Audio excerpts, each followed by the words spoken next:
Hi everyone, welcome back to my channel. I'm Hannah and here we like to talk about all things sex and relationships, and this video is going to be a bit more of a serious topic. Today we're going to be talking about consent, sexual violence and a little bit about BDSM. Nowadays, more kinky acts like choking, spanking, hair pulling and roughness are seen by some as a standard part of sex. They found their way into our ideas and scripts about what sex should look like. When mutually consensual and taking physical and emotional safety precautions, this can be a really positive way to explore sex, pleasure, and kink. However, there's sometimes this pressure to go along with these things to be seen as up for anything or risk being seen as prudish. And then there's sometimes the assumption that your partner will just be into it because isn't everybody into it? And so therefore, you don't have to ask, you can just do it, right? Which very much isn't how consent works. I want to talk about the normalization of rough sex and the difference between consensual rough sex and sexual violence. And I want to shout out Rachel Thompson's book, Rough: How Violence Has Found Its Way into the Bedroom and What We Can Do About It,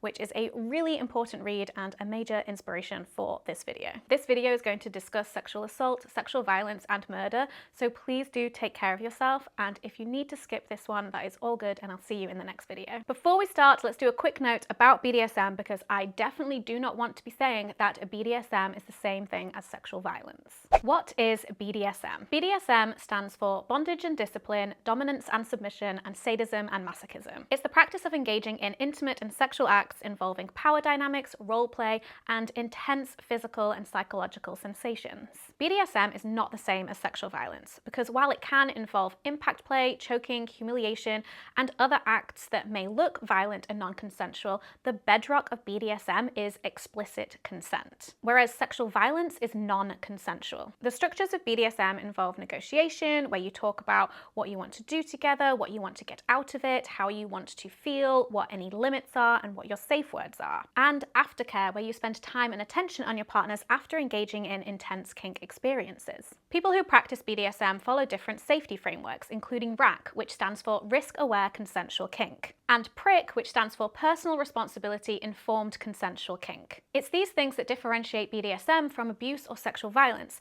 and it's important to note that BDSM is very different to what I'm going to be talking about in this video when I'm talking about sexual violence. The normalization of rough sex. Rough sex is defined as aggressive behaviors being incorporated into sexual acts. Bish, a sex education site for young people, says that when researchers are referring to rough sex, they're talking about things like slapping, gripping, biting, choking, hair pulling, and gagging. You might hear someone say, "I like it rough," but without talking to them, you don't know which acts from the rough sex menu they're into. Now, you may have heard of 50 Shades of Grey, the first book in a series of erotic romances that have also been made into films. Many sexuality experts, including Rachel Thompson, say that it has played a key role in popularizing BDSM, really helping to mainstream conversations around kink and rough sex. It's definitely not happening in a vacuum, though. Lots of mainstream and tube site porn also perpetuates this idea that kink and rough sex are normal parts of sex, with acts like face fucking, slapping, and spitting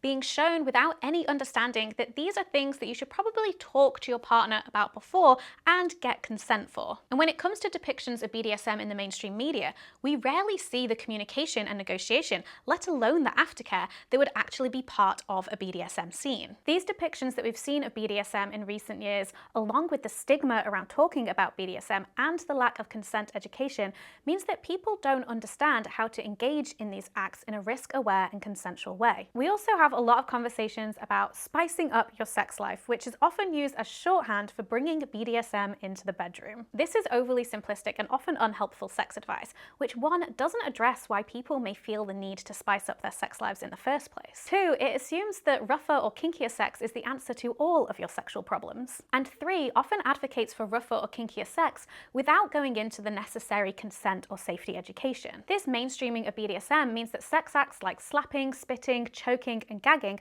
are becoming a more normalized part of sex, to the point where some people might feel that there's something wrong with them if they're not into rough sex. Needing to be up for it. The normalization of rough sex and kink acts as a standard part of sex means that people may find themselves in situations where they feel like they can't say they're into it for fear of being labeled prudish or sex negative. Sometimes sex positive messages can get twisted negotiated and put pressure on people to feel like they need to be having all of the kinky sex with all of the people all of the time. Sex positivity should be about people having the sex that they want, whatever that looks like, whether it's a lot or none at all. But the language of sex positivity can sometimes make people feel shame for not being up for it or feeling like they'd be judged if they say no. And this happens on both sides, whether you're the person who tops or the person who bottoms. The same pressure and expectation that you'll be up for it applies to the person potentially receiving a spanking and the person potentially giving a spanking. Kink shaming is very common and BDSM is still heavily stigmatized. But vanilla shaming also happens where people are judged for not being exciting enough in bed. You know what's not there if people are feeling pressured to say yes to sex acts they're not into? That's right. Consent. It's not consent if you don't feel like you can say no. It's really important to remember that giving consent to one sex act doesn't mean that you've given consent to all sex acts. Having penis in vagina or PIV sex with someone doesn't mean that you've consented to having anal sex with them, or even that you're always going to be up for PIV sex with that partner. And this definitely applies to rough sex, where you can consent to somebody spanking you, but that doesn't mean that you've consented for them to choke you or to spank you every time you have sex. The problem with the normalization of rough sex is that there's this assumption that your partner will be into it and okay with it, even if you haven't discussed it explicitly. And it's really important to remember that you can withdraw consent at any time. If you're not enjoying something, you can ask your partner to stop, and your partner should absolutely respect that. And if they don't, they are not somebody that you want to be having sex with. Someone not listening to your no is a consent violation and a crime. Unfortunately, the reality is a lot of people feel like they can't say no before or during sex, and there's a couple of reasons for this. Firstly, the power dynamics of the situation, whether that's a discrepancy in age, gender, race, or money, etc. If you feel like your partner can physically overpower you or will break up with you if you don't do this thing with them, or if you're financially dependent on them, then you might not be in a situation where you can freely say no. Secondly, socially, we are just not encouraged to say no to things, and that goes for outside of sexual situations too. How many times have you come up with an excuse instead of just directly saying, no, I don't want to go to that party, or eaten that cookie that your friend offered even though you're not hungry? We don't really have any experience of saying no and clearly stating our boundaries, and it can be really difficult. It takes practice. And when it comes to rough sex, if you're already physically being choked or gagged, you literally might not be able to say no. In BDSM, this is why you would set up a safe signal, such as snapping your fingers or tapping out. When it comes to rough sex that hasn't been negotiated or necessarily consented to, there isn't a system in place to say or signal no. And if you don't feel safe to say no, there isn't an environment of consent. The absence of a no is definitely not a yes. I've previously talked in an episode of Pleasure Trove about the rough sex defense to murder, which is a defense that allows perpetrators to potentially avoid justice by claiming that their victim consented to rough sex which led to their death. The clause of the Domestic Abuse Bill banning this defence is now in effect in England and Wales. The campaign group We Can't Consent to This has done some really important work around this, collecting evidence that men arguing that their partners consented to rough sex, so they intended to cause some harm but not to kill them, ended up getting lesser charges of manslaughter, lighter sentences, or their partner's death not being investigated at all. And again, this is not BDSM, because BDSM is founded on consent, and someone cannot consent to being killed, even if they do consent to rough sex. It's really important that we push for better education on consent so people can understand what consent looks like and when people maybe can't consent. So if rough sex without consent is sexual violence, what does it look like with consent? Communication, negotiation, and aftercare. I am definitely here for people exploring their desires and trying new things in the bedroom, but these things definitely have to be done with consent. So even if you don't think of yourself as kinky and you're exploring things like anal play rather than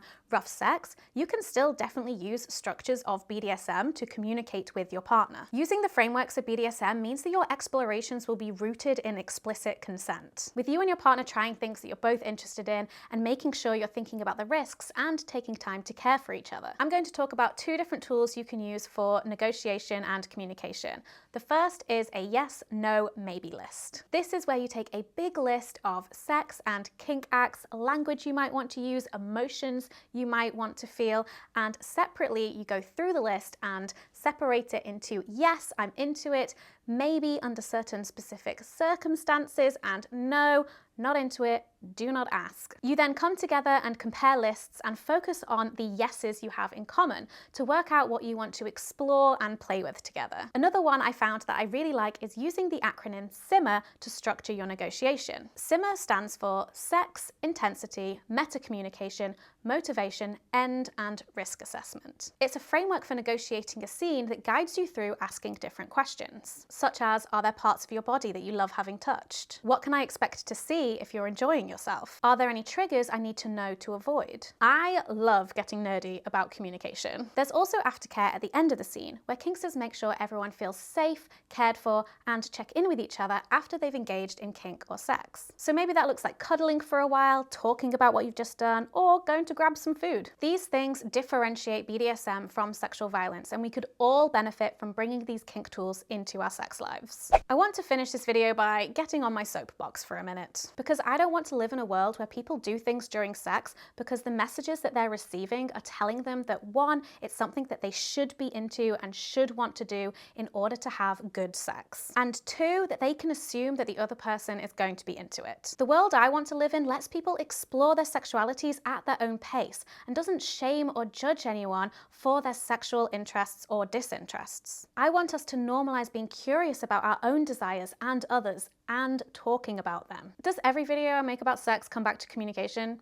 I think it does, but that's because it is so important. Yes, it's really hard, but that's also why it's important to practice. We have to talk about this because with the normalization of rough sex without education, people frequently don't realize that they can say no to it if they don't want it. Or people assume that they have their partner's consent when they don't have it. I'm going to leave some links in the description to resources for people who have experienced sexual violence, and also some links to some beginner BDSM resources for those of you who might be curious about kink. Thank you for watching. This was a bit of a heavier video topic today. I hope that you're doing well, and I'll see you in my next video. Bye!